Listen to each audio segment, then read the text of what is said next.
What's up, YouTube? It's your boy Mitch Joseph here again, aka Average Joseph, and I have not posted in a while, guys. I apologize for that. I'm actually here on my phone right now because I don't even have my camera, but I did want to make sure I put this information out there for you guys, just because I've been literally searching for like the last 2.5 hours, yo, and that's not fun. So my car went off. My check engine light went off this afternoon, telling me something about code for a knock sensor. I never heard of a knock sensor. I looked it up. From what I've seen in videos and pictures, etc., usually the knock sensor is something that you'll find underneath your intake manifold in most cars. That's pretty much all the videos that are out there. There are no videos that I have seen of the Jeep Grand Cherokee SRT explaining where the knock sensor is, and so I wanted to make sure I let you guys know that it's not underneath your intake manifold. After hours of ripping my intake manifold apart, I mean, it gave me a great opportunity to clean my injectors and all that jazz, but no, it's not under there. I'll show you exactly where it is. Let me go ahead. So the message that I received was that bank 2, apparently there's 2 banks, bank 2 was going off. That's bank 2's over here, which is on my passenger side. So what I did was I took out the passenger wheel, and because it's actually a lot more accessible once you take that wheel off. It probably doesn't make a difference. I mean, I don't know. I still have to get underneath the car, but let me get underneath here and show y'all exactly where it is. So flip that camera around, and I'm underneath the passenger side wheel well.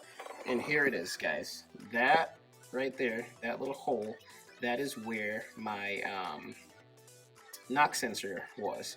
So I already took the old one out, and I'll replace it, and I'll show you what it looks like when it's back in there, so you know you're not like puzzled. Oh, there we go. So this is what it looks like when you initially get down here trying to find that knock sensor. It's covered by this little heat shield. So just look for these coiled, I guess, type things.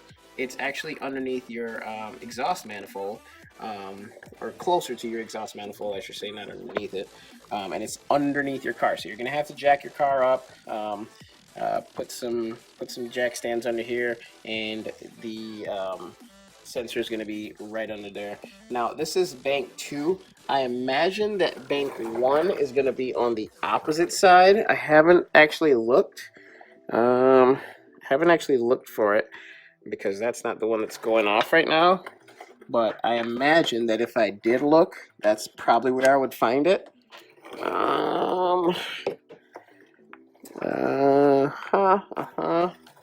Not quite seeing anything at the moment.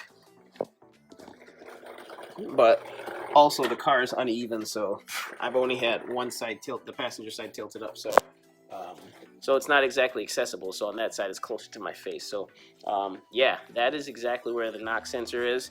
And if you're wondering what that knock sensor looks like, this is the old knock sensor. So I can't really tell what's wrong with it. I mean, it doesn't look like there's anything wrong with it per se. But you know, the car doesn't like it for some reason. So I went and bought a new one.